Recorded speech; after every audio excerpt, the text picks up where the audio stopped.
Gara-gara tak pakai masker, tukang parkir didenda Rp100.000, padahal cuma punya uang Rp7.000.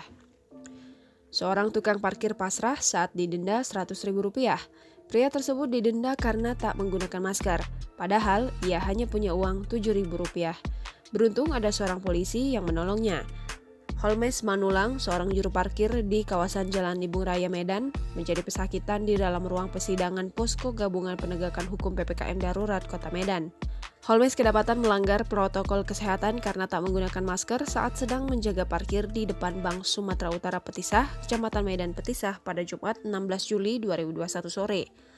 Sore itu dia diajak oleh petugas untuk menghadiri persidangan tindak pidana ringan di gedung PKK Kota Medan. Dia tak berbicara sepatah kata pun. Menggunakan kemeja putih lusuh kekuningan, dia menyimak ucapan hakim yang membacakan vonis terhadap dirinya karena melanggar aturan tentang Peraturan Daerah Nomor 1 Tahun 2021 tentang penegakan disiplin dan penegakan hukum protokol kesehatan dalam pencegahan dan pengendalian COVID-19 di Sumatera Utara.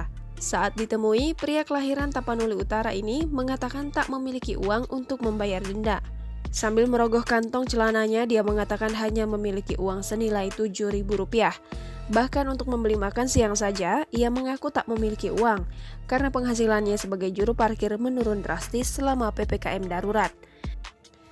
Dia mengatakan tak mampu membayar denda sebesar Rp100.000, namun ada seorang anggota kepolisian yang berbaik hati membayar denda tersebut. Dia menyebutkan tak mengetahui pasti siapa polisi itu, namun yang pasti ia sangat berterima kasih, sebab uangnya untuk sebungkus nasi pun tidak mencukupi. Holmes mengatakan saat itu memang sedang tak menggunakan masker.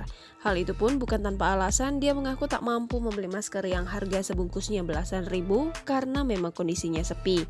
Dia pun menyadari kesalahannya karena melanggar protokol kesehatan. Namun ia yang terlanjur melanggar hanya berpasrah diri.